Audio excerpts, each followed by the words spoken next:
കാസർഗോഡ് കാവുകൂളി തീരഗ്രാമത്തിൽ കടലാക്രമണം രൂക്ഷമാകുന്നു. പ്രദേശത്തെ പ്രധാന റോഡ് കഴിഞ്ഞ ദിവസങ്ങളിൽ കടലെടുത്തു. ചേരങ്കൈ ഭാഗത്ത് 200 മീറ്ററിലധികം നീളത്തിലാണ് റോഡ് പൂർണ്ണമായും കടലെടുത്തത്. ഇതോടെ തീരദേശവാസികളായ 200ഓളം കുടുംബങ്ങൾ ഒറ്റപ്പെട്ട അവസ്ഥയിലാണ്.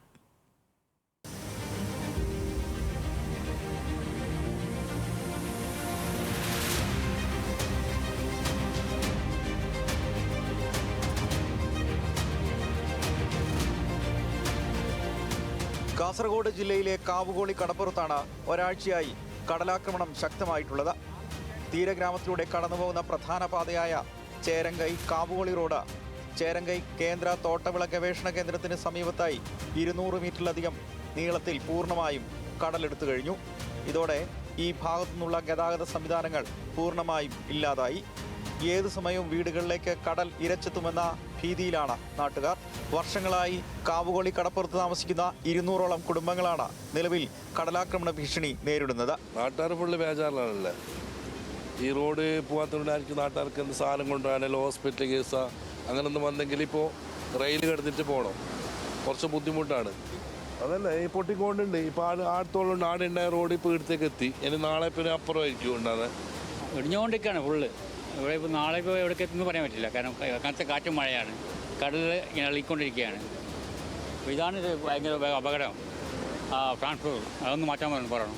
കാരണം ഒരു 300-400 കിലോമീറ്റർ അങ്ങ് പോയിക്കൊണ്ടിരിക്കുകയാണ്. 10-20 തെങ്ങുണ്ട്, അതും പോയി. മുനിസിപ്പാലിറ്റി എന്തോ പറഞ്ഞിട്ടുണ്ടായിരുന്നു. അവർ വന്നിട്ട് ആദ്യം കല്ലിട്ടു. അത് കല്ല് കടൽ ഒലിച്ചുകൊണ്ട് കൊണ്ടുപോയി. അത് കഴിഞ്ഞിട്ട് ചാക്കിട്ടു, ചാക്കും കൊണ്ടുപോയി. ഇപ്പോൾ ഇനി എന്ത് ചെയ്യുമെന്ന് അറിയില്ല. പ്രദേശത്തെ രൂക്ഷമായ കടലാക്രമണത്തെ പ്രതിരോധിക്കാൻ പരിഹാരം കണ്ടെത്താതെ തീരദേശത്ത് അടിയന്തരമായി റോഡ് നിർമ്മിച്ച് രക്ഷപ്പെടുകയായിരുന്നു പൊതുമരാമത്ത് വകുപ്പ് എന്നാണ് നാട്ടുകാരുടെ ആക്ഷേപം. ശക്തമായ കടലേറ്റം ഉണ്ടാവുന്ന ഇടമാണ് ഈ ഭാഗമെന്ന് നാട്ടുകാർ ഉൾപ്പെടെ നിർമ്മാണ ഘട്ടത്തിൽ ചൂണ്ടിക്കാണിക്കുകയും ചെയ്തിരുന്നു. എന്നാൽ വിഷയം ഗൗരവത്തോടെ പഠിക്കാനോ മുൻകരുതൽ നടപടികൾ സ്വീകരിക്കാനോ ആദ്യഘട്ടത്തിൽ പൊതുമരാമത്ത് വകുപ്പും ഫിഷറീസ് വകുപ്പും തയ്യാറായിരുന്നില്ല.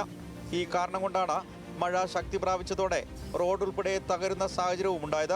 ദുരിതമനുഭവിക്കുന്ന കുടുംബങ്ങൾക്ക് അടിയന്തര ധനസഹായവും നഷ്ടപരിഹാരവും നൽകാനും തകർന്ന റോഡ് അടിയന്തരമായി പുനർനിർമ്മിക്കാനും സർക്കാർ തയ്യാറാകണമെന്നാണ് നാട്ടുകാരുടെ ആവശ്യം. നടപടി ഉണ്ടാവാത്ത പക്ഷം പ്രതിഷേധവുമായി രംഗത്തിറങ്ങാനാണ് പ്രതിപക്ഷ രാഷ്ട്രീയ സംഘടനകളുടെയും തീരുമാനം. മഴ കനക്കും മുമ്പ് തന്നെ കടലാക്രമണം ശക്തമായി കഴിഞ്ഞു. കാസർഗോഡ് നെല്ലിക്കുന്ന് ചേരങ്കൈ കടപ്പുറത്താണ് ഈ റോഡ് ഉൾപ്പെടെ തകർന്ന സാഹചര്യമുള്ളത്. അടിയന്തരമായി സുരക്ഷാ മുൻകരുതലുകൾ ഈ പ്രദേശത്ത് എടുക്കണമെന്നാണ് നാട്ടുകാരുടെ ഉൾപ്പെടെ ആവശ്യം. നിലവിൽ ഈ വഴിയുള്ള ഗതാഗതം ഉൾപ്പെടെ മുടങ്ങിയിട്ടുണ്ട്. കേന്ദ്ര സ്ഥാപനമായ CPCRA ആണ് ഇതിന് പുറകിലുള്ളത്. എന്തായാലും വലിയ ആശങ്കയിലാണ് ഈ പ്രദേശത്തെ നാട്ടുകാർ. കാസർഗോഡ് നിന്നും രതീഷ് വാസ്തവൻ, ന്യൂസ് മലയാളം.